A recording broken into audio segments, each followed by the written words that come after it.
भाजपा मौजूदा वक्त में क्या मध्य प्रदेश में जो प्रयोग कर रही है वो उसके लिए क्या आने वाले वक्त में घातक साबित हो सकते हैं। भाजपा में ऐसे नेता हैं जो कई बार चुनाव जीते और सत्ता में भी नहीं रहे, लेकिन पार्टी के प्रति वफादार रहे और विपरीत परिस्थितियों में पार्टी के साथ खड़े रहे। ना ही उन्होंने पार्टी छोड़ी, ना ही पार्टी के खिलाफ कोई काम किया। होटल विनायक रेस्टोरेंट एवं residency, open restaurant, AC, non AC room, party hall, conference hall एवं समस्त आधुनिक सुविधाओं के साथ मैरिज गार्डन। पता याद रखें, महिंद्रा शोरूम के बाजू से NH44, बामौरा, सागर, मध्य प्रदेश। अब भाजपा उन पर भरोसा कर रही है जो कांग्रेस पार्टी से भाजपा में आ रहे, उन्हें वो सीधे सीधे मंत्री बना रही है। यह वो नेता हैं जिनको कांग्रेस ने सब कुछ दिया, लेकिन फिर भी उन्हें सत्ता की भूख थी, लिहाजा वो सत्ता के साथ चले गए, कांग्रेस को छोड़ दिया। इतना सब कुछ होते हुए भी जो नेता कांग्रेस को धोखा देकर उसे छोड़कर भाजपा में शामिल हो रहे हैं, ऐसे नेताओं को परखे बिना सीधा सीधा पावर देना और अपनी ही पार्टी के वरिष्ठ नेताओं की उपेक्षा करना, क्या यही अब भाजपा के असूल बन गए हैं? अब राम निवास रावत को आनन फानन में मंत्री बनाने की अचानक क्या जरूरत आन पड़ी? भाजपा के दिग्गज नेताओं को किनारे कर राम निवास को मंत्री बना दिया गया। क्या भाजपा के 30 से 40 साल का कार्यकर्ता नेता पर भाजपा उतना भरोसा नहीं कर रही है? उन्हें अलग थलग करे है और 40 दिन पहले भाजपा में आए राम निवास रावत पर यकीन कर, भरोसा कर उन्हें पावरफुल बनाया जा रहा है। भाजपा कितनी ही सफाई दे ले, लेकिन मध्य प्रदेश में सब कुछ ठीक नहीं है। कुछ नेताओं की मंशा के अनुरूप यहाँ काम किया जा रहा है, जो भाजपा के लिए अच्छे संकेत नहीं है।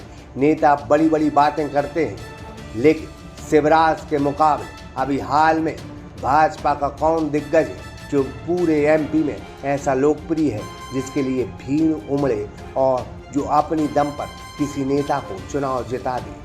यह बात पार्टी अच्छे से जानती है, समझती भी है। इस वजह से शिवराज कैसे MP में कमज़ोर हों, यह MP की सियासत का पहला और 5 साल वाला फार्मूला है। आला कमान की पर्ची से नहीं, विधायकों के दिल से पूछकर पार्टी का नेता बनाया जाए तो MP की राजनीति का सच सामने आ जाएगा।